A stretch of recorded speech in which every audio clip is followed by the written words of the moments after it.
예수 믿는 목적이 뭘까? 예수 믿는 목적. 뭔가 할 때 이렇게 목적이 있잖아요. 몇 가지가 있을 수 있지만 한 가지로 요약하기보다 좀 구체적으로 우선 가장 첫 번째 중요한 이유는 그 목적은 십자가 보혈을 통해서 우리가 죄 사함을 받는 것이죠. 그 죄 사함을 받는 것. 그러니까 인간은 날 때부터 죄인으로 태어나잖아요. 죄를 가지고 태어난단 말이에요. 그 죄를 용서를 받아야 이 세상을 가볍게 살 수가 있는 거죠. 죄짐을 지고 사는 인생은 늘 고달픈 인생이 되는 것입니다. 예수 믿는 가장 중요한 목적이 죄 사함 받는 거예요. 그 죄짐을 내려놓는 것입니다. 그리고 두 번째로는 죄 사함 받고 하나님의 자녀가 되어서 하나님의 나라를 유업으로 받는 거죠. 천국, 하나님의 나라 천국을 유업으로 받는 거죠. 그래서 그 나라에 들어가서 우리가 영원히 사는 것 아닙니까? 그리고 중요한 것은 이제 마지막 세 번째인데, 우리가 남은 인생을 예수 믿고 죄 사함 받고 하나님의 나라 유업으로 받았으니 이제 남은 인생을 하나님의 나라를 증명하면서 사는 것입니다. 우리가 살고 있는 이 땅이 전부라고 생각하면서 살고 있죠. 그렇지만 우리가 조금만 눈을 떠서 좌우로 돌아보면 그게 아니라는 것을 우리는 뻔히 알 수가 있는 것입니다. 이 땅이 전부가 아니기 때문에 이 땅에서 사는 사람들은 자기를 증명하면서 살고자 힘을 쓰는 거예요. 자기 증명하려고. 그렇지만 이 땅이 전부가 아니라고 생각하는 사람들은 나를 증명하는 인생이 아니라 하나님을 증명하면서 살고자 하는 것이죠. 그러니까 하나님을 증명하는 데 있어서 중요한 게 무엇일까? 예수님께서 해답을 주셨는데 위로 하나님을 사랑하고 옆으로 이웃을 사랑하라 라고 하는 것이죠. 하나님 사랑과 이웃 사랑입니다. 하나님 사랑하는 것은 우리가 예배 드리는 것으로 찬송하고 기도하고 하는 것으로 하나님을 사랑할 수 있죠. 이웃을 사랑하는 것은 무엇이냐?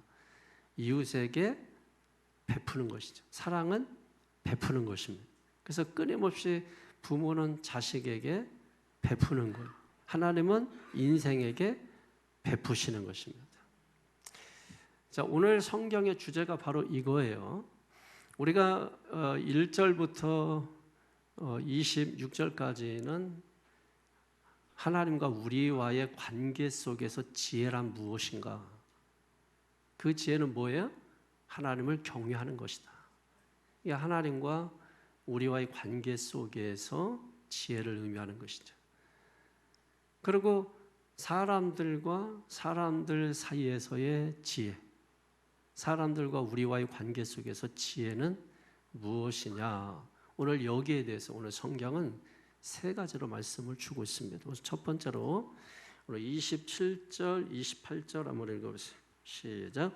내 손에 선을 베풀림이 있거든 마땅히 받을 자에게 베풀기를 아끼지 말며 이웃에게 베풀며 내게 있거든 이웃에게 이르기를 갔다가 다시 오라 내일 주겠노라 하지 말며. 아멘. 자, 네 손에 선을 베풀 힘이 있거든 마땅히 받을 자에게 베풀기를 아끼지 말라. 이웃에게 베풀며 살라, 이 말씀을 주고 있는 것이죠. 그러니까 도움을 청하는 이웃에게 외면하지 말라는 겁니다. 도울 힘이 있으면 무시하지 말고 도와주라는 거죠. 이게 지혜라는 것입니다. 그런데 마땅히 받을 자라고 표현하고 있어요. 마땅히 받을 자. 이 권리처럼 느껴지는 표현이죠. 마땅히 나는 받아야 돼. 마땅히 받아야 될 사람. 세상에 그런 사람이 있나요? 나는 받고만 살아야 될 사람. 이런 사람이 있습니까? 그래서 마땅히 받을 자라고 하는 것은 뭐냐면 주는 자가 자기 것을 주는 것 같지만은 주인에게 돌려주는 것처럼 주라, 이런 말입니다. 이 세상에 우리가 올 때 빈손으로 왔잖아요. 빈소로 와서 이 정도 가졌으면 사실 많이 가진 거거든요. 근데 우리는 늘 가지려고 하니까 부족함을 느끼며 사는 거예요. 나누려고 하면 풍성해지는 것이거든요. 내게 얼마가 있든 없든 중요한 것은 나누고자 하는 사람은 그 삶이 풍요로워져요. 풍성해져요. 행복해져요.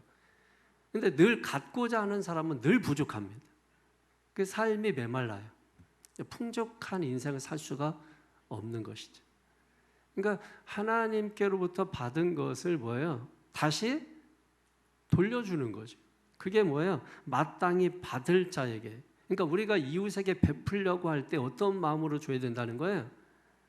주인에게 돌려주는 것처럼 돌려주는 거라. 내 걸 주는 게 아니란 말이에요. 우리는 남에게 줄 때 아까운 마음이 들잖아요. 아까운 마음이 드니까 뭐예요? 내 것이 나가는 것처럼 들기 때문에 아까운 마음이 드는 거잖아요. 근데 우리는 받은 것을 다시 돌려주는 것뿐이라는 거죠. 주인에게 받은 것을 다시 주인에게 돌려주는 것. 그게 베푸는 삶이라고 하는 것입니다. 우리는 힘이 있을 때 베풀어야 돼요. 내 손이 선을 베풀 힘이 있거든 그랬잖아요. 힘이 있을 때 베풀어야 된다. 기회가 있을 때 베풀어야 된다. 근데 기회라고 하는 것은 항상 언제나 열려 있는 게 아니거든요. 때가 되면 언제든지 닫히는 게 기회예요. 그래서 기회는 왔을 때 잡으라고 하잖아요. 지나가면 뒷대머리이기 때문에 기회는 잡을 수가 없다. 그래서 앞에 왔을 때 그 기회를 잡고 선용을 해야 된다라고 말씀을 하고 있는 거죠. 우리가 힘이 있을 때, 젊었을 때 베풀어야 되는 거죠. 그러니까 힘이 없고 나이 들고 병들면 베풀고 싶어도 우리가 베풀 수가 없는 겁니다. 우리가 유행가 가사 중에도 이런 가사가 있어요. 노세 노세 젊어서 노세 늙어지면 못 노나니. 그렇잖아요. 노는 것도 젊어서 놀아야지 늙으면 놀지 못한다는 거예요. 그래서 젊었을 때는 멀리 여행을 해야 돼요. 다리도 튼튼하고 건강하기 때문에 유럽이나 미국이나 뭐 이렇게 먼 나라들을 여행을 해야 옳죠. 그런데 나이 들어서는 아시아권으로 여행하셔야지 막 유럽에 뭐 나이 들어서 성지순례 가시면 힘들어요. 걸어야 되네. 많이 걷고 뭐 이렇게 해야 되니까 젊었을 때 많이 여행을 하고 또 멀리 여행을 하고 늙어서는 가까운데 여행을 하는 게 여행할 때 지혜라고 말할 수 있겠죠. 그러니까 노는 것도 뭐예요? 기회가 있다는 거예요. 그러니까 모든 것에는 기회가 있는 거예요. 특별히 남을 돕고 베풀고 사는 일에 기회가 있다라고 하는 것입니다. 그리고 특별히 남에게 베풀려고 할 때에 즉각적으로 베풀어야 되지. 그거를 이렇게 잠시 생각을 하거나 아니면 내일 다시 오라고 하거나 그러면은 그 마음이 사라져 버려요. 감동이 왔을 때 뭔가 내 마음에 저 사람 도와줄까? 이게 감동이 왔을 때 도와주라는 것입니다. 그렇지 않으면은 그 마음이 식어져 버려요. 그래서 아까 말씀드린 것처럼 꼭 내 거 주는 것처럼 아까운 마음이 든단 말입니다. 그래서 네 손이 선을 베풀 힘이 있거든 마땅히 받을 자에게 베풀기를 아끼지 말라는 거죠. 아낌없이 베풀라. 아낌없이 베푸는 것. 이게 최고의 투자입니다. 우리가 베푸는 삶이 최고의 투자예요. 우리가 없을 때 베풀면 누군가 그걸 기억해서 나중에 몇 배로, 몇십 배로, 몇백 배로 갚아주는 예를 우리가 얼마든지 바라볼 수 있는 것이죠. 여러분. 그래서 내가 없다고 못 베풀고 있다고 베풀고 그게 아니죠, 여러분. 우리가 성경에서도 이렇게 보게 되면은 예루살렘 교회가 어려움을 당했을 때 보면은 돈이 많은 고린도 지역의 교회들에서 도와준 게 아니에요.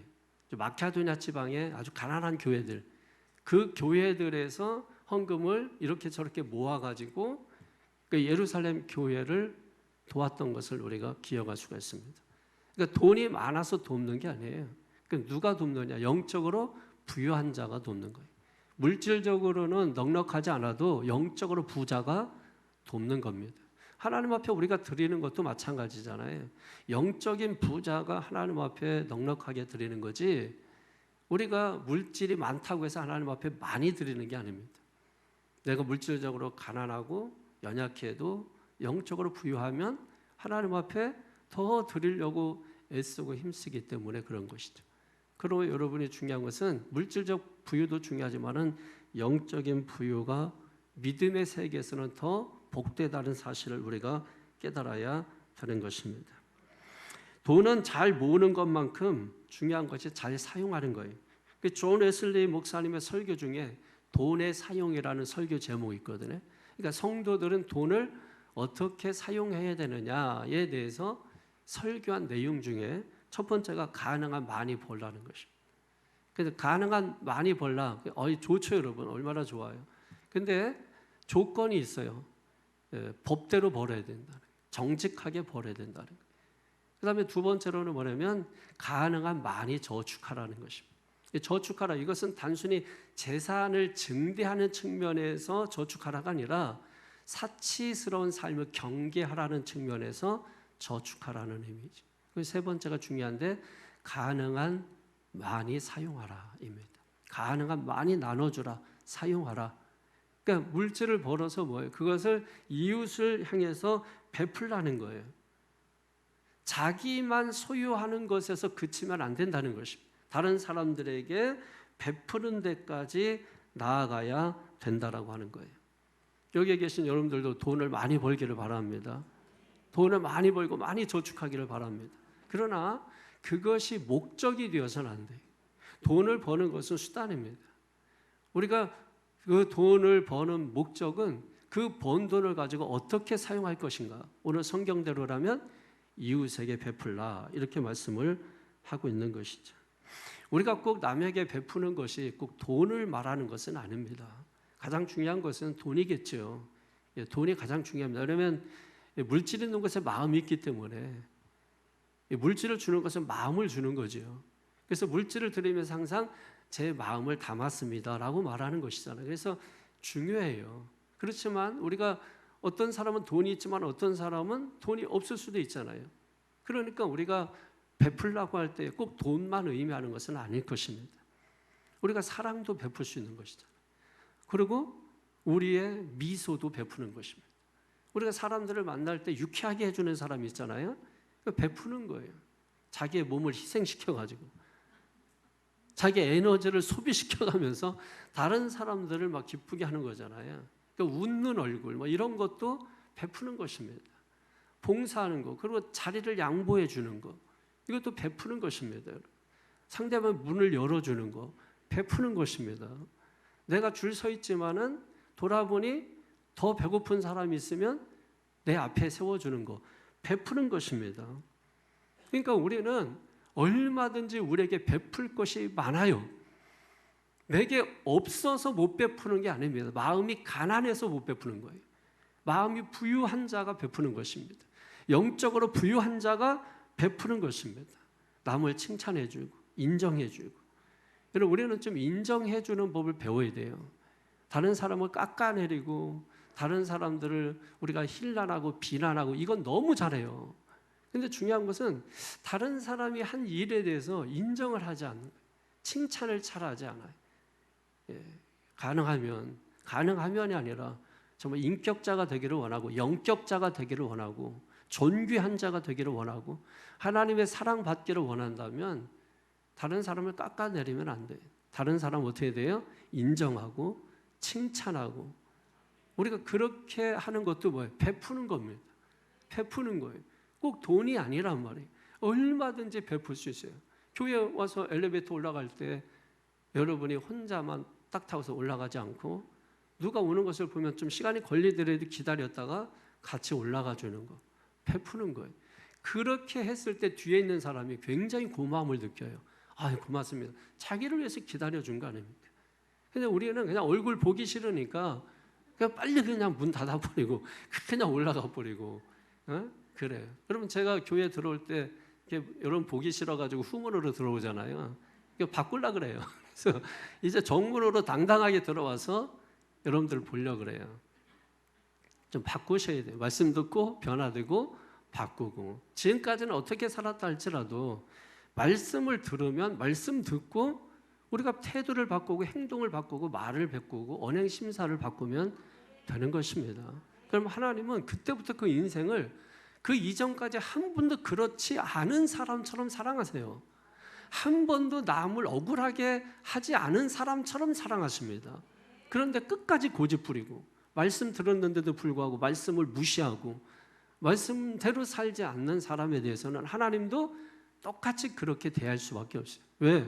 성경에 분명히 말씀하잖아요. 긍휼을 받을 자가 긍휼의 여김을 받고 사랑을 받을 자가 사랑을 받는 겁니다. 여러분, 자녀들도 우리가 낳았지만은 사랑을 받을 자식이 있잖아요. 꼭 사랑받을 짓을 하는 자식들이 있잖아요. 꼭 미움받을 짓을 하는 자식들이 있잖아요.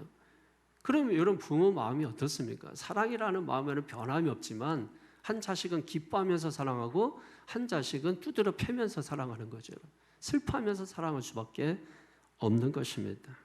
그러므로 여러분, 내가 가지고 있는 것, 그게 꼭 물질이 아니라 어떤 것이라도 내가 베풀고자 하면 얼마든지 베풀 수 있습니다. 예, 여름 같은 때 내가 앉았는데 너무 시원해. 근데 저쪽 사람이 계속 부채질하고 있어. 그러면은 살짝 가가지고 내가 앉은 저 자리가 아주 시원한데 그 자리에 좀 앉으시라고, 이런 거를. 부채질할 때 자기만 하지 말고 옆 사람을 해주는, 그 베푸는 거죠, 여러분. 예, 베푸는 거죠. 예, 윤찬호 사람이 자기만 이렇게 부채질. 그러면 자기만 부채질하면 옆 사람은 안 덥겠냐고. 그 베푸는 게 뭐예요?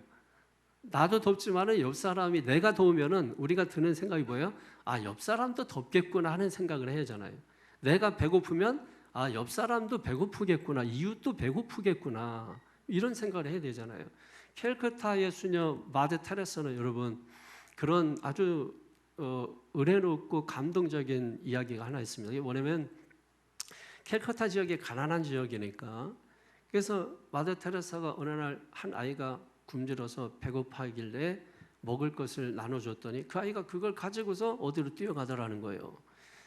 궁금해가지고 따라가 보니까 그 아이가 다른 아이에게 그 먹을 것을 주더라는 거예요. 근데 너 왜 다른 아이에게 줬니? 그랬더니 저 아이가 나보다 더 배고파 보였기 때문에 줬다는 거예요. 그 캘커타의 아이들이 얼마나 여러분 가난하지만, 먹을 게 없어서 병들어가지만 얼마나 존귀합니까? 우리는 배부른 돼지처럼 뭐예요? 존귀함이 없잖아요. 우리가 사람들을 볼 때 존귀하다 이런 생각 듭니까? 그런데 그 가난한 어린 아이도 자기가 배고픈데 다른 아이가 더 배고픈 걸 알고 그걸 그 아이에게 갖다 줬다라는 그 인간에 대한 존엄함, 존귀함. 우리가 보고 싶은 것은 그런 거 아닌가요? 잘 먹고 잘 사는 거, 그런 게 아니라 정말 인간에게 있어서 존엄함, 존귀함, 이런 것들을 우리가 볼 수 있어야 되는데 그게 우리에게 보이지 않는다라고 하는 거예요. 그리고 28절의 내용이 무엇인가요? 네게 있거든 이웃에게 이를 갖다가 다시 오라, 내일 주겠노라 하지 말며. 이게 뭐예요, 여러분? 자존심 밟지 말라는 거 아닙니까? 자존심 밟지 말라. 지금 너무 배가 고파서 왔는데 내일 다시 오라 그러면 그 올 때 그 사람의 심정이 어떤 마음으로 왔을까? 여러분의 만약에 누군가 어려워서 돈 좀 100만 원만 빌려주세요 하러 왔을 때 그 올 때 그 마음이 어떤 마음으로 왔을까? 정말 수백 번이고 가야 되나 말아야 되나, 가야 되나 말아야 되나, 그러다가 왔다고 하는 것은 정말 그렇게 하지 않으면 안 되는 상황이기 때문에 온 거 아닙니까? 그런데 그것을 내일 와라, 다음에 와라, 이렇게 얘기하는 것은 그 사람의 자존심을 짓밟는 것이라는 거예요. 도움이 필요한 사람들에게 중요한 것은 지금이에요. 내일이 아니고 항상 지금이라고 하는 사실입니다. 그래서 우리는 내일, 다음에 이런 말을 하지 말아야 돼요. 항상 우리는 지금이에요, 지금. 하나님께서 여러분을 지금 쓰기를 원합니다. 다음에 돈 벌어서 아니에요. 돈 벌면 딴짓합니다. 다음에 성공해서 아니에요. 성공하면 딴짓합니다. 하나님은 지금이에요. 성공했든 안 했든 지금이에요. 건강하든 건강하지 않든 지금이에요. 내가 돈이 있든 없든 지금이에요. 하나님이 원하는 것은 바로 지금인 것입니다. 우리가 남을 돕고자 하는 마음이 있다면 시간 끌지 말아야 되는 거죠. 그냥 그 자리에서 주면 되는 거예요. 그 자리에서 그냥 주고 그러고서 잊어버리면 되는 거예요. 교회에서 이렇게 돕고 그러면 사진 찍고 라면 몇 박스까지 표시해. 그리고 돈 이렇게 액수까지 이렇게 앞에다가 들고 사진 찍어요. 그런 짓거리 하지 말아야 돼요. 그게 뭐 하는 겁니까? 이렇게 밥 사주고 그러고 나서 내가 너 밥 사줬자고 사진 같이 찍자고. 그럼 얼마나 자존심 상하겠어요. 어제 제가 밥 산다고 중국어 모임 모였는데 박정환 사람이 대신 돈 냈어요. 얼마나 좋던지. 어? 그리고 조용히 가서 내고 끝이에요. 그 뭐 냈다고 그런 것도 아니고. 여러분, 그게 돕는 거예요. 그게 돕는 거예요. 그러니까 우리는 뭘 하면 생색을 내는 거 익숙하잖아요, 여러분. 그러니까 생색 내고 교회가 뭘 이렇게 하면은 꼭 신문에 내가지고. 그러면 그 도움을 받은 사람이 신문을 봤을 때 자기가 얼마나 비참하겠어요. 자기 처지가 초라하고. 그 어쩔 수 없어서 도움은 받고서 찍어줬지만, 그럼 정치인들이 어디 가서 막 사진 찍고 이렇게 하고 이러면 너무 싫어하는 거 아니에요? 물 난리 났는데 거기 도와주러 왔다고 사진 찍고, 또 막 화재 현장에 갔는데 거기 도와주러 왔다고 사진 찍고, 이래서 난리 나는 거 아니에요? 근데 이걸 교회도 똑같이 하고 있잖아요. 그러면서 교인들은 또 우리가 이런 거 했다고. 그럼 우리 교회도 선교하고 할 거 다 합니다. 그렇지만 주보에 광고조차 안 내고 어느 교회 선교한다는 거 안 하고. 지금은 얘기할게. 저희 지방에 여러분 6개 교회를 저희가 도와요. 생활비를. 그리고 또 선교사님들 오면은 100만 원씩 얼마씩 다 줘서 보냅니다. 그리고 또 뭐 어느 교회에 에어컨이고 어느 교회에 뭣도 해주고 여러분. 그렇지만 여러분이 하나님 앞에 드린 거 거기서 끝나야 돼요. 뭐 자꾸 보고하고 이런 거 하지 말아야 돼요.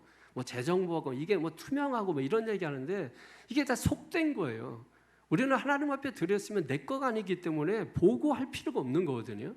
근데 교회가 세상적으로 가다 보니까 그걸 안 하는 게 이상해졌어, 지금은. 옛날에 그런 게 어디 있었어요. 드렸으면 드린 거로 끝나는 거지. 잊어버려야 되는 거죠. 근데 그거를 자꾸 기억해. 내가 얼마 하고 내가 어떻게 했는지 뭐 알아야 된다 이거지. 그게 권리라는 거지. 그런 권리는 세상에서 말하는 권리. 우리 믿음의 사람들의 권리는 포기하는 겁니다. 그게 권리예요. 근데 우리가 자꾸 모든 걸 세상적으로 해요. 세상적으로. 그러니까 저희는 광고도 안 하지. 그러니까 우리 교회는 아무것도 안 돕나? 그냥 맨날 먹기만 하나? 이런 생각할 수가 있는데 절대 그렇지 않아요. 그 외에도 여러분 사업체에서 그러면 우리 지방의 비전교회 가족들 다 하면 35명 정도 이렇게 돼요.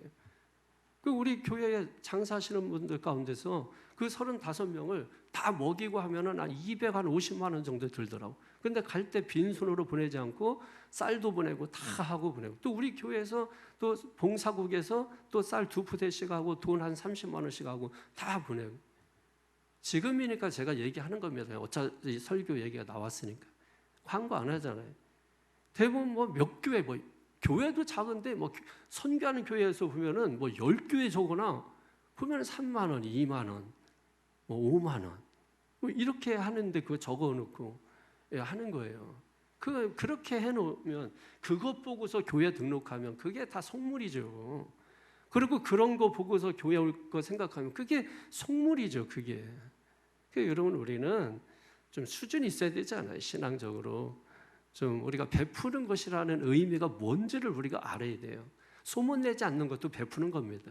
이름 내지 않는 것도 베푸는 겁니다. 그게 뭐 대단하다고 막 주부에 또 신문에 교회 책자에 막 한 거 얘기요. 성경대로 안 하잖아요. 오른손이 하는 걸 왼손이 모르게 하라겠는데 모르게 한 거 다 찾아내가지고 알게 하고. 여러분, 그게 무슨 성경이에요. 근데 우리는 성경대로 하지 않으면서 주의 일을 한다고 하는 거예요. 바울 이전에 사울의 모습을 보는 것 같지 않습니까? 자존심을 짓밟지 마라. 자존심을 상하게 하지 마라. 베풀 마음이 있으면 시간 끌지 말고 지금 해라. 할렐루야. 할렐루야. 내 것 가지고 돕는다는 착각하지 마라. 우리는 하나님으로부터 받아서 그것을 나눠주는 것입니다. 하나님 앞에 받아서 그것을 대신, 하나님 대신 우리가 나눠주는 거예요. 그게 이웃 사랑인 거예요. 인생은 은총으로 사는 존재입니다. 하루하루 사는 게 은혜고 기적이고 사랑입니다. 내 힘으로 사는 게 아니에요. 그럼 저는 그렇더라고요. 늘 그 마음이 들더라고요, 그냥. 그러니까 책상 앞에 앉으면 늘 그 마음이 들어요. 아, 오늘 또 내가 산 것이 은총이구나. 내가 살아가고 있는 게 은혜구나. 기적이구나. 난 그 생각이 너무너무 많이 들어요. 내가 오늘도 주일날 아침에 나오는 이게 기적이구나. 이 맑은 날을 보는 게 맑은가 오늘? 아침에 저 나올 때 맑았거든요. 근데 기적이더라고.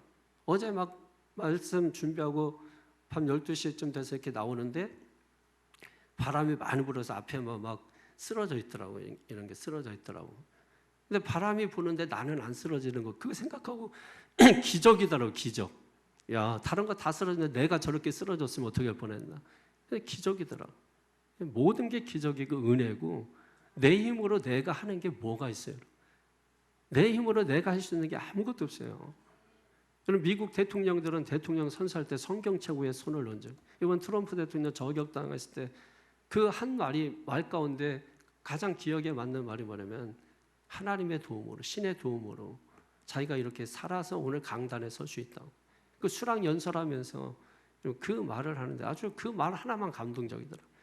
어쨌든 여러분 그런 그 어마무시한 사람도 하나님을 인정하고 하나님의 도움으로 자기가 살았다고 고백하는데 벌레만도 못한 내가 정말 아무것도 아닌 내가 나 한 몸도 살아내기 힘든 내가 살아있는 게 기적 아닌가요? 돕기는커녕 나도 돕지 못하는 내 자신도 내가 돕지 못하는 그런 연약한 인생이 오늘도 호흡하고 살아있는 그것이 하나님의 은혜가 아니면 무엇이 은혜입니까? 힘껏 베푸는 것이 은혜인 줄로 믿습니다. 그것이 지혜인 줄로 믿습니다. 우리가 없는 것이 많죠. 그렇지만 받은 것도 많다라는 생각을 가지셔야 합니다. 그러므로 주신 은혜를 생각하고 받은 은혜를 생각하고 주실 은혜도 생각하면서 내가 받은 것이 많이 있다. 넉넉한 마음, 부유한 마음을 가지고 베풀고자 하는 그런 풍성한 마음 갖게 되기를 주님의 이름으로 축원합니다. 사모 세미나에 한 300명의 사모님들이 모였대요. 그래서 준비 측에서 주최 측에서 이게 선물을 줘야 되니까 320개 넉넉하게 만들었대.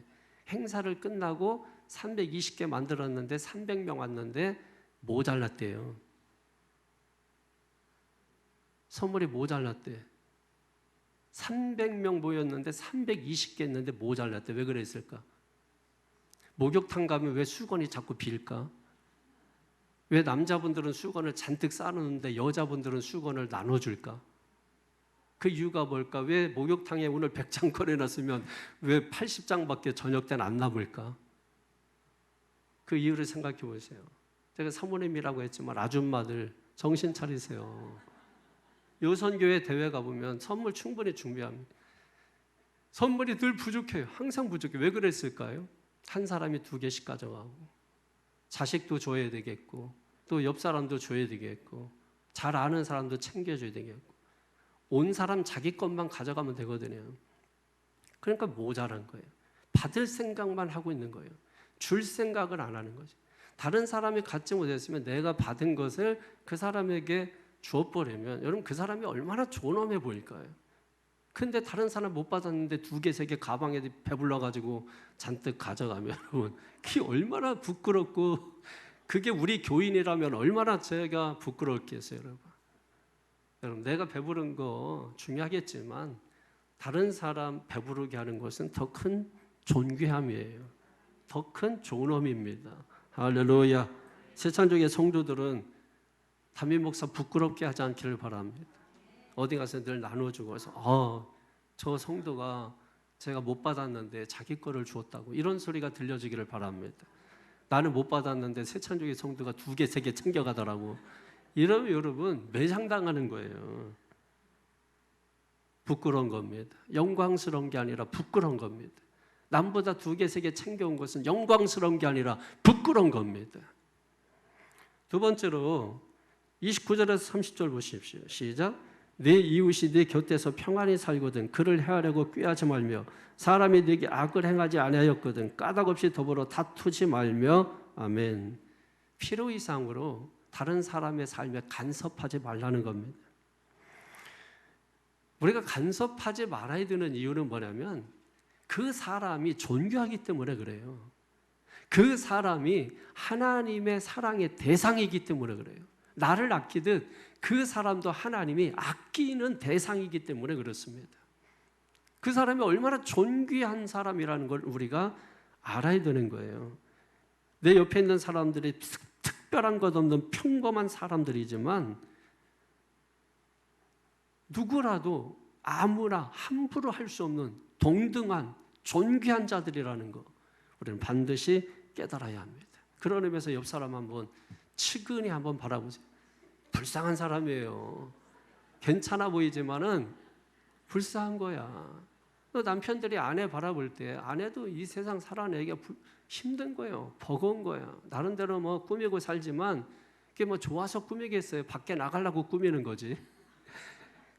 또 남편들도 마찬가지예요. 밖에서 자식들 먹여 살리려고 살아내는 삶이 얼마나 고달프고 고통스러워요, 여러분. 맨날 뜯어내려고 달라고만 하지 말고 그 인생을 좀 불쌍히 여기라고요.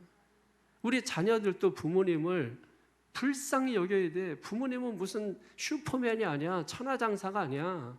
밖에 나가면 기도 못 피고 소리도 못 지르고 그렇게 사는 부모님들이라고. 근데 집안에 와서 자녀들이라도 아양 떨고 재미 떨고 이렇게 부모님 사랑해요, 존경해요 이래주면은 부모님 힘내서 밖에서 욕먹어도 살겠는데 이건 집에 들어도 자식들도 뚱하지. 이건 뭐 자식을 키우는 게 아니라 이건 뭐 그냥 괴물을 키우는 거고 이래 되면은 뭔 재미로 살겠냐고. 마찬가지에 자식들도 학교 생활하는 게 쉽지 않아요. 경쟁 사회에서 경쟁하며 산다는 게 남에게 뒤지면 꼭 무시당하고 전응아 취급당하고 그런 모습으로 살아가면서 경쟁하는 거기 때문에 너무나 힘든 삶이거든요. 그러니까 우리는 서로에게 비판하고 간섭하고 참견하고 자꾸 염장 지르고 여러분 그러는 삶이 되면 안 되고 그런 삶을 축복해줘야 돼요. 그런 삶을 격려해줘야 된다. 일어서게끔 해줘야 된다고. 안간힘을 쓰고 일어서려고 했더니 그냥 뱉어낸 말이 그 사람을 무너뜨리고 쓸모없는 사람 만들어버리고 음해하고 음부를 꾸미고 뭐 이런 식의 삶이 되어서는 안 된다는 것입니다. 사람들은 다 저마다 달라요. 다르기 때문에 다르게 사는 겁니다. 그러니까 나와 다르다고 해서 그 사람을 함부로 우리가 비판하고 판단하고 정죄하는 것은 옳지 않습니다. 그런 사람은 늘 다른 사람을 피곤하게 하는 것이다. 그러니까 필요 이상으로 다른 사람 삶에 대해서 우리가 간섭하지 말아야 됩니다. 감나라 배나라 우리가 할 필요가 없어요. 그냥 그 사람은 그냥 그렇게 사는 겁니다. 가난하면 가난한 대로 병들면 병든 대로 우리가 그렇게 살아가는 것 뿐인 거예요. 근데 그런 사람의 삶에 대해서 우리가 바라고 원하는 마음이 있다면 기도하면 되는 거예요. 잘 됐으면 하는 마음 때문에 그랬다고 하지 말고 잘 됐으면 하는 마음이 있다면 기도하면 되는 거예요, 여러분. 여러분이 말하지 않아도 교회에서 다 말씀하지 않아요? 여러분이 굳이 간섭하지 않아도 말씀이 다 말씀으로 간섭하지 않나요? 다 듣고 깨닫습니다. 그러니까 괜히 다른 사람 삶에 붙어서 찝쩍거리고 괜히 간섭하고 이런 거 하지 마십시다. 저 사람 왜 옷 저따위로 입었냐고. 화장은 왜 저따위로 했냐고. 그 화장을 그따위로 하고 싶어서 하겠어요, 여러분? 옷을 그렇게 입고 싶어서 입겠냐고. 옷은 예쁘지만은 몸이 안 받쳐줄 수도 있고 그렇다고 하더라도 뭐 그게 어떻습니까? 그러므로 여러분 오늘 우리가 다른 사람의 삶에 대해서 깊이 관여하는 거 바람직하지 않다. 옳지 않다. 믿습니까? 제가 재밌게 얘기하지만은 여러분은 좀 깊이 있게 들어주셨으면 좋겠습니다. 상대가 말하기 전에 너무 많은 걸 알려고 하지도 마세요. 너무 많은 걸 알려고 하지 마십시오. 알면 다칩니다. 그냥 너무 막 깊이 물어보지 말고 자세하게 물어보지 말고 그냥 말하면 들으세요. 그러니까 듣는 건 잘하시면 좋습니다. 그러나 너무 이렇게 자세하게 물어보고 여러분 저도 교회 새신자 여러분 오신 분들 아시겠지만 제가 처음 만나가지고 여러분 뭐 삶에 대해서 깊이 물어보던가요? 여러분 뭐 직장에 대해서 사업에 대해서 뭐 자녀들에 대해서 뭐 깊이 제가 물어보던가요? 안 물어봅니다. 그리고 뭐 거기에 쓴 거 쓰지 않았으면 쓰지 않은 거는 물어보지도 않아요. 쓴 것 가지고 제가 확인하는 정도지. 그리고 신앙생활 같이 하다가 어느 시점에 대해서 자기의 문제에 대해서 얘기할 때가 오잖아요. 그럼 그때 들어주면 되는 거죠. 목사도 여러분 그렇게 깊이 알려고 하지 않아요. 그래서 묻지도 않습니다. 그러니까 신앙이 어느 정도인가 그 정도만 체크하면 영적으로 제가 도움을 줄 수 있으니까 그 정도지 깊이 물어보지도 않아요. 어느 교회에서 어떻게 신앙생활을 했는지 이렇게 물어보지도 않아요. 그러니까 어느 순간에 본인들이 얘기하면 그냥 들어주는 겁니다. 그냥 들어주고 그렇군요, 그랬군요. 중요한 것은 뭐예요? 지금이잖아요. 지금 함께하고 있고 지금 배우고 있고 지금 성장하고 있고 믿습니까? 묻는 게 사랑이 아니라 무례한 겁니다. 그러니까 우리가 무례한 것을 멈추고 우리는 존엄하게 대해주고 존귀하게 대해주고 다른 사람도 하나님이 사랑하는 존귀한 자녀라고 하는 사실을 깨닫게 되기를 축원합니다. 다투고 해치는 대신에 어떻게 보듬어줘야 돼. 잘 보듬어주고 그리고 나는 아프니까 나는 힘드니까 나는 상처가 있으니까 그런 사람도 얼마든지 남을 도와야 됩니다. 도울 수 있습니다. 아픈 사람도 도울 수 있습니다. 힘든 사람도 도울 수 있습니다. 자기 수준에서 남과 같이 할 필요는 없어요. 내 수준에서 하면 되는 것입니다. 나보다 더 힘든 사람이 있을 텐데 하면서 도울 수 있는 것이죠. 나보다 더 고통스러운 사람이 있을 텐데 하면서 도울 수 있는 거죠. 항상 받기만 하는 사람도 없고 항상 주기만 하는 사람도 없습니다. 그러나 신앙의 자세는 뭐예요? 베풀려는 마음을 갖는 게 지혜로운 마음이라고 오늘 성경은 말씀하는 겁니다. 마지막 세 번째로 악인의 형통을 불허하지 말라 이렇게 말씀하는 거죠. 31절에서 35절까지 시작. 포악한 자를 불허하지 말며 그의 어떤 행위도 따르지 말라.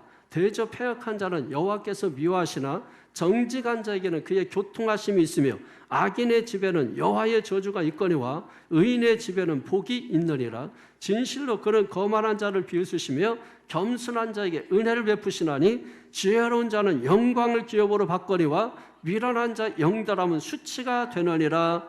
아멘. 여러분 사기쳐서 잘 사는 사람들 보면 어떻습니까? 부럽습니까? 아니요 해야 되죠. 그런데 속으로는 부러워합니다. 분명히 저 사람 나쁜 뜻으로 부자가 됐어요. 돈을 많이 모았어요. 사기쳐서 부자가 됐어요. 중요한 건 어떻게 해서 부자 됐느냐는 중요하지 않고 그냥 부자 된 것만 중요하고 근데 그런 걸 속으로 자꾸 부러워하고 근데 오늘 성경은 뭐예요? 지혜자는 그렇게 하지 말라는 겁니다. 시대의 명언이 있죠. 부러워하면 지는 거다. 부러워하면 지는 거예요. 그래서 저는 가능하면 부러워하지 않으려고 그래요. 여기 있는 여러분들은 별로 제가 부러워하지 않아요. 근데 이렇게 밖에 나가서 좀 이렇게 괜찮은 사람도 있어요. 보면은 제가 옆에 안 가려고 그래요. 부러워할까 봐. 부러워하면 지는 거고 지면 그 사람을 따라가거든요. 그래서 저는 부러워하지 않기 때문에 안 따라가 그런 사람들. 근데 부러워하면 진 사람들은 꼭 그런 사람들을 쫓아다니면서 한 자리 하려고 그래요. 그러니까 여러분 딱 나오지 않아요? 부러워하면 지는 겁니다. 악인의 형통을 부러워하면 지는 겁니다. 그럼 어떻게 한다고요? 악인을 따라간다고. 악인의 형통을 따라간다고. 어떻게 해서 부자가 됐는지. 그러면서 부자 되는 비결, 부자 되는 방법. 이러면서 그게 잘못된 방법인 줄 알면서도 불구하고 그걸 따라갑니다. 여러분 이게 얼마나 잘못된 방법. 아까 웨슬리 목사님이 많이 벌라 그랬지만 조건이 있다고 했죠. 정직한 방법으로 적당한 법대로 벌어야 된다고 말씀하죠. 그러니까 우리가 수고하고 땀 흘려서 번 돈만이 내 돈이다. 그렇지 않고 들어온 건 내 거 아니다. 내 거 아니니까 그거 베풀고 드리고 살면 되는 거죠, 여러분. 그러면 그 인생이 존엄해집니다. 존귀해집니다. 그거 드렸다고 못 사느냐? 아니에요. 사람은 자기가 땀 흘려서 번 만큼 그것 가지고 살도록 되어 있어요. 그래서 농사를 지면 3년, 1년 농사 지면 3년 먹고 남는다고 했잖아요. 중요한 거는 여러분 없어서 못하는 게 아니에요. 베풀 마음이 없어서 못하는 겁니다. 지혜라고 하는 것은 뭐냐면 베풀기로 마음에 결단하는 거예요. 결심하는 거. 그게 지혜입니다. 결심하면 결단하면 누구라도 할 수가 있는 겁니다. 그러면서 악한 자의 형통을 불허하지 말아야 되는 그 이유에 대해서 35절 2절에 보니까 하나님이 미워하신다. 33절에 보니까 하나님이 저주하신다. 34절에 보니까 하나님이 비웃으신다. 35절에 보니까 하나님이 악한 자의 영달을 수치가 되게 하신다. 그러므로 악한 자의 형통 부러워하지 마라 라고 말씀하고 있는 것이죠. 괜히 그런 사람들 가까이 하면서 뭐 콩고물 떨어질까 그러면서 뻔히 잘못된 길로 가는 줄 알면서 그 길에 동참하고 그러면서 잘못된 방법 배우려고 하고 오늘 성경 그런 거 하지 말라는 거예요. 그런 거 하지 않아도 너희가 나를 신뢰하고 지혜를 얻으면 그것보다 더 풍성하고 더 넉넉한 것을 얻게 된다는 것입니다. 여러분 이 세상이 불의와 부정을 인정하면 어떻게 될까요? 너도 망하고 나도 망하고 사회도 망하고 나라도 망하는 겁니다. 다 망하는 거예요. 불의와 부정과 싸우는 사람들이 그래서 있는 거예요. 누군가는 그래서 싸워주는 겁니다. 죄와 싸워주는 겁니다. 불의와 싸워주는 겁니다. 사탄과 싸워주는 겁니다. 내 자신과 싸워주는 겁니다. 그래서 싸우지 않는 사람도 싸우는 사람 때문에 사는 거예요. 우리가 해방된 것이 우리가 다 싸워서 해방된다 아니잖아요. 몇 사람들이 싸워서 우리가 그 혜택을 누리고 사는 거잖아요. 믿음이 좋은 사람들 때문에 믿음이 연약한 사람들이 혜택을 누리며 사는 거 아닙니까? 여러분 국가가 돕지 못하는 게 가난이라고 했잖아요. 그 가난한 사람들을 기독교가 크리스천들이 돕는 퍼센트가 통계적으로 정확히 나온 것은 모르겠지만은 약 70%입니다. 근데 왜 이걸 인정받지 못하느냐? 우리 사회는 반기독교적입니다. 반기독교적인 이유가 분명히 있겠죠. 왜냐하면 우리가 돕고 사진 찍고 생색내고 하니까 도왔지만 저쪽에서는 도움을 받았다고 생각하지 않기 때문일 겁니다. 그래서 반기독교적이에요. 그러니까 돕고도 생색도 못 내고 돕고도 인정받지 못하는 거죠, 여러분. 그러나 우리가 알 것은 이 세상에 가난한 사람들, 여러분 심지어 북한 동풍까지도 교회에서 돕는 게 얼마나 많아요. 우리는 지금 여러분이 헌금 낸 것 가지고 우리가 교단에도 세금 내듯이 내고 연회 본부에도 내고 지방에도 내고 여러 응급비라고 하는 것이 있어서 그런 것도 내고 하지만은 북한 선교, 북한 교회 돕기 헌금도 몇 프로 띄어서 거기서 다 빠져나가는 것입니다. 그리고 매년 북한 선교 돕기 헌금을 하고 있습니다. 그거를 다 교회에서 교회마다 다 내고 있는 것입니다. 그거 다 그대로 가는 거죠, 여러분. 이렇게 저렇게 돕고 하는 베푸는 것들이 상당히 많이 있어요. 그러니까 우리가 알아야 되는 것은 나는 도왔지만 상대가 도움을 받았다고 생각하지 않으면 그 도운 것이 되지 못하게 되는 거예요. 그러니까 상대가 도움을 받았다, 아이 고맙다, 감사다 할 만큼 우리가 해야 되는 것이죠, 여러분. 근데 우리가 하면서도 그 효과를 누리지 못하는 것은 생색내기 때문이 아닌가, 자기를 드러내기 때문이 아닌가. 그러니까 도움을 받은 사람이 자존심이 짓밟혔으니까 반기독교적으로 변하는 거 아닌가. 이건 제 생각입니다.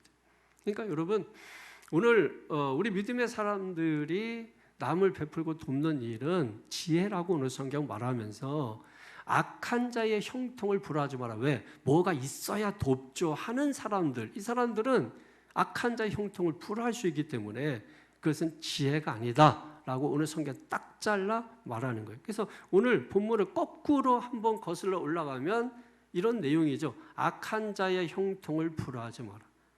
그리고 이웃의 삶에 대해서 괜히 찝쩍거리지 마라.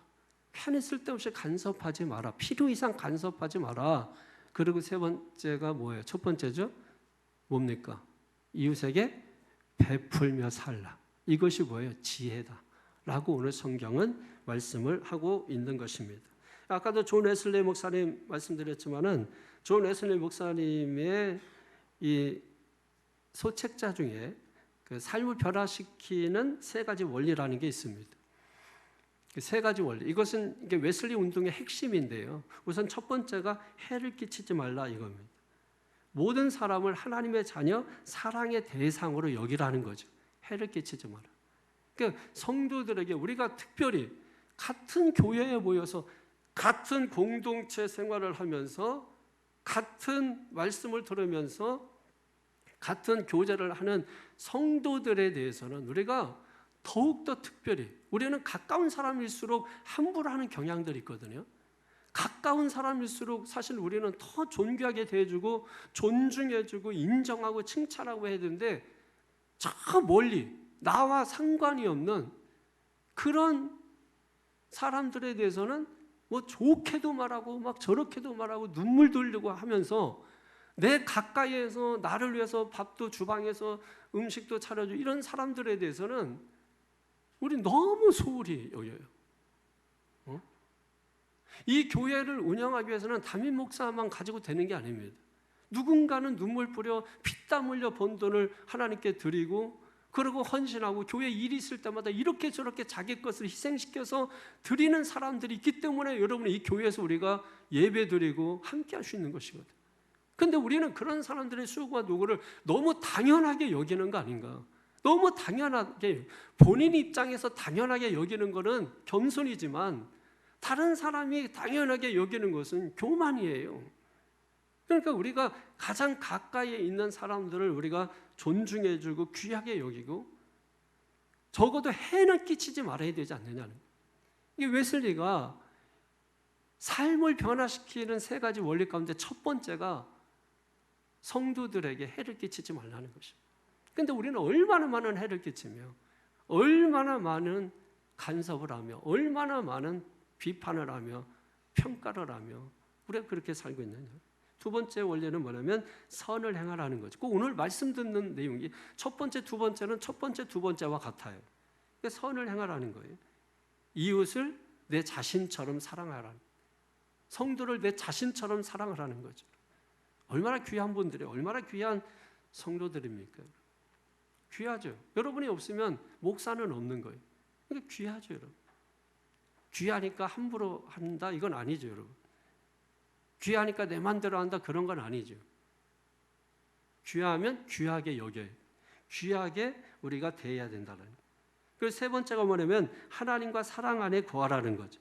하나님과 사랑을 유지하고 하나님과의 관계를 끊임없이 우리가 유지하기 위해서 노력하는 것이, 늘 기도하는 거예요. 늘 기도하고, 일주일에 한 번 기도하는 게 아니라, 한 달에 한 번 기도하는 게 아니라 늘 매일 기도하면서 하나님께 가까이 가고, 그러니까 하나님의 사랑 안에 거하는 것이라는 것이, 이 세 가지를 우리가 할 수 있어야 된다는 거예요.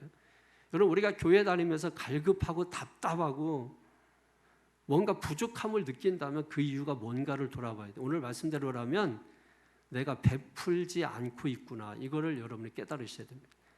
내가 베푸는 삶을 사는 순간에 여러분 기쁨과 평화를 누리면서 살게 되는 것입니다. 다른 사람에게 피곤한 인생 되지 말고 다른 사람을 시원케 하는 샘물과 같은, 생수 같은 그런 인생 되시기를 바랍니다. 말씀 마치겠습니다. 오늘 말씀을 듣고 이제 베풀며 살아야지 하고 마음 먹었다면, 사랑하는 성도 여러분, 내가 가진 것으로도 충분히 우리가 얼마든지 베풀며 살 수 있다라고 하는 것을 기억하시기 바랍니다. 그리고 내가 베풀며 삶으로 얼마든지 충분히 행복하고 감사하고 충만한 인생을 살 수 있다는 것을 또 기억하시기를 바랍니다. 하나님은 저와 여러분을 통해서 기적을 보여주시기를 원하십니다. 거기에 내가 동참을 해야 돼요. 내가 감당해야 될 게 있다는 겁니다. 그게 뭡니까? 베푸는 마음이에요. 베풀고자 하는 그 마음입니다. 하나님은 그걸 통해서 우리 인생을 복되게 만들어 주시는 것입니다. 그래서 우리에게 은혜를 주시는 겁니다. 그래서 또 우리를 축복의 통로로 삼으시기를 원하는 것입니다. 그래서 내가 하나님 앞에 드릴 수 있는 것은 다른 게 아니라 뭐예요? 베풀고자 하는 마음. 그 마음을 주님 앞에 드리면 하나님의 그 마음 가운데 풍성히 주셔서, 마음을 부유하게 해주셔서 내게 있는 것으로 남을 돕게 만드신다는 거예요. 그런 사회, 그런 세상 한번 꿈꿔보십시오. 천국이 어디 있을까요? 천국은 저 너머에 있는 게 아닙니다. 지금 여기에 있고, 그 천국을 누가 만들어가느냐? 여러분과 제가 함께 더불어 만들어가는 것입니다. 여러분의 가정이 천국 되기 바랍니다. 남편과 아내가, 자녀가 함께 더불어 천국을 만들어가는 겁니다. 교회, 천국 모형이죠. 누가 만듭니까? 목사와 성도들이 함께 더불어 만들어가는 것입니다. 이 사회, 천국을 만들어야 되지 않겠습니까? 누가 만듭니까? 대통령과 국민이 함께 더불어 만들어가는 것입니다. 그럴 때 여러분, 저기 저 너머에 있는 천국이 지금 여기서 실제 우리가 모델하우스에 들어가서 구경하듯이 그 천국을 볼 수 있다는 것입니다. 맛보기로라도 볼 수 있다는 것입니다. 여러분의 인생과 삶이 정말 천국과 기쁨으로 지혜로 넘쳐나기를 주님의 이름으로 축원합니다. 기도하겠습니다. 거룩하신 아버지 하나님, 오늘 이 시간 주의 은혜를 덧입혀 주시고 지혜로운 자의 삶이 무엇인가 오늘 성경은 우리에게 베풀며 살라고 가르칩니다. 이웃의 삶에 감나라 배나라 간섭하지 말라고 하십니다. 악인의 형통을 부러워하지 말라고 하십니다. 이것이 지혜라고 하는 것입니다. 지혜로운 자의 삶이고 지혜를 실천하는 것이라는 것입니다. 오늘 우리의 마음이 이걸 행할 수 있도록 변화시켜 주시고 우리의 마음이 부유하게 하나님 도와주시옵소서. 넉넉하게 도와주시옵소서. 늘 가지려고 하는 자가 아니라 가진 것을 나누려고 하는 자가 되게 인도해 주시옵소서. 베푸는 삶 속에 천국이 있음을 깨닫게 하여 주옵소서. 영광 돌리며 축복하고 우리 주님 예수님 이름으로 기도하옵나이다. 아멘.